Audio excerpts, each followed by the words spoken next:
Rupees వస్తాయి. అంటే నా కోసం నా టీం వర్క్ చేస్తే నా టీంలో ఒక 10 మెంబర్స్ ఉన్నారు.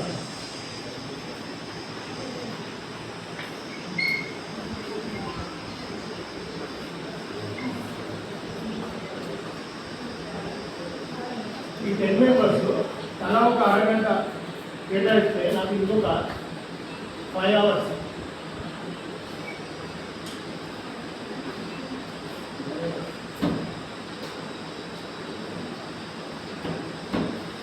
టైం నాకు యాడ్ అవుతుంది.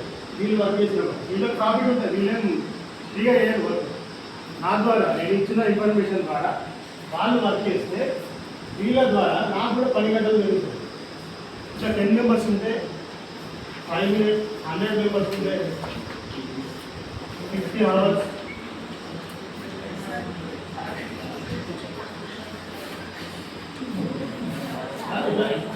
మెంబర్స్ పెరిగినప్పుడు మన టైం ఇవ్వండి.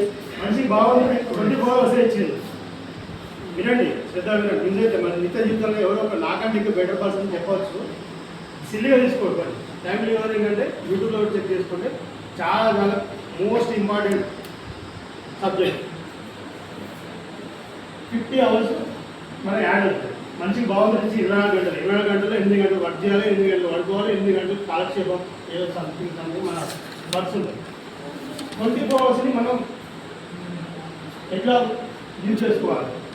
ఈ 8 అవర్స్ వర్క్ చేస్తాను, 8 అవర్స్కి జీతం తీసుకుంటాను. ఇంకా మన టైం ఇస్ మన మనీ, మన వాల్యూ. మనం ఎంత పని చేస్తే, ఎన్ని గంటలు పని చేస్తే అన్ని గంటల వాల్యూ యాడ్ అవుతుంది. Value is money. దీంట్లో టైం లివరింగ్ ద్వారా మనం టైం పెంచుకుంటాం మన టీం మెంబర్స్ ద్వారా. ఈ టీం మెంబర్స్ కూడా వాళ్ళు మన కోసం వర్క్ చేస్తారు. వాళ్ళకి ఇన్కమ్ వస్తే వాళ్ళ ద్వారా మనకి ఇన్కమ్ వస్తుంది. అది ఆ యొక్క గొప్పతనం నెట్వర్క్ మార్కెటింగ్లో ఉంది. నెట్వర్క్ మార్కెటింగ్ ద్వారా ఏంటంటే మనకు ఒక ఎల్ఐసి ఒక కోడ్ ఉంటుంది. ఓకే, నా కోడ్ ఉంది. ఆ కోడ్ ద్వారా అతనికి ఎన్ని పాలసీలు చెప్తే అంత వ్యూస్ ఇన్కమ్ వస్తుంది. అలాగే నెట్వర్క్ మార్కెటింగ్లో రిఫరల్ కోడ్ అనేది ఉంటుంది. ప్రతి యాప్ ఉంటుంది. గూగుల్ పేకి, ఫోన్పేకి, వేరే మార్కెటింగ్ ప్రతి దానికి ఒక ఐడి ఇస్తారు. ఆ ఐడి ద్వారా మనం ఎంతమందిని రిఫర్ చేసుకోవచ్చు. ఫోన్పే, గూగుల్ పే ఒక్కసారి రిఫర్ చేస్తే 200 ఇస్తారు, చేతి తీసుకుంటే అంతే. ఆ తర్వాత కంపెనీకి మనం రిఫర్ చేసిన వ్యక్తికి సంబంధం లేదు. కానీ నాకు తెలిసిన మన స్వదేశీ కంపెనీ మొబైల్ కానీ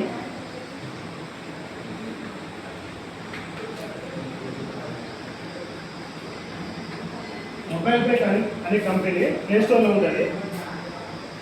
100% లీగల్. దీనికి ఆర్బీఐ అప్రూవ్ పర్మిషన్ ఉంది. National payment corporation of India దాని లైసెన్స్ కూడా ఉంది. టీపీఐ లైసెన్స్ కూడా ఉంది. ఇది ట్రెడిషనల్ మార్కెటింగ్ ద్వారా కాకుండా డైరెక్ట్ సెల్లింగ్ ఇండస్ట్రీ ద్వారా వచ్చింది. డైరెక్ట్ సెల్లింగ్ ఇండస్ట్రీ అంటే డైరెక్ట్ కంపెనీ, మ్యానుఫ్యాక్చరింగ్ కంపెనీ నుంచి మనకు ప్రొడ్యూస్ ఇచ్చినట్టు, ఎలా ప్రోడక్ట్ ఇచ్చినట్టు. అట్లా మౌత్ టు మౌత్ పబ్లిసిటీ చేసుకొని ఈ కంపెనీ ఎవరైతే రిఫర్ చేసుకుంటారో వాళ్ళకి వాళ్ళు పెట్టే ఎక్స్పెండిచర్ నుంచి, ఖర్చు నుంచి తిరిగి రిటర్న్ కమిషన్ ఇచ్చే అవకాశం ఇచ్చింది. ఎటువంటి ఖర్చు? ఈ యాప్ వాడుకుంటూ మొబైల్ నాకు తెలిసిన వెరీ గుడ్. Thank you.